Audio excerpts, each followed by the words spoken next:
Hundreds of people have been crowding public hearings in Esquimalt to sound off about sewage. The hearings were supposed to provide the means to an end, paving the way for the CRD to break ground on a sewage treatment plant at McLoughlin Point. Instead, they're raising new questions. CTV Stephanie Sherlock reports. Esquimalt's mayor is fuming. This is not the first time that something has gone ahead of process. And so that's frustrating. And there are many other expressions that could be used. I want to just clarify exactly what we've seen and what we heard. What Barb Desjardins saw was Community Culture and Sport Minister Coralie Oakes on CTV News last night.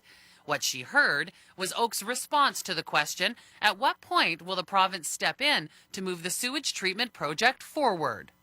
There has been a request and we are currently reviewing that. Leading many to believe that the ongoing public hearings Esquimalt is holding are moot. The people of this community will not continue to put up with the punch-drunk absurdity of this debt-laden, steamy pile of putrid garbage. When you ask CRD a question, you are talking to people who do not speak the truth. You cannot therefore rely on the answer. I just want to remind you guys that you're Esquimalt Council, not CRD Council, not CTV Council. You guys are supposed to work for us. The public trust has been lost on this project.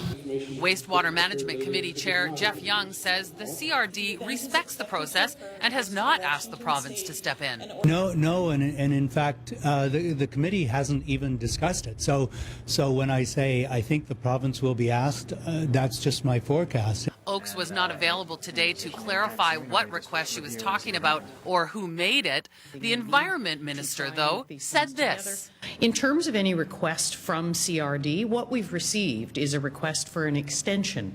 They currently have a deadline of 2016. They've requested an extension that would take them to 2018.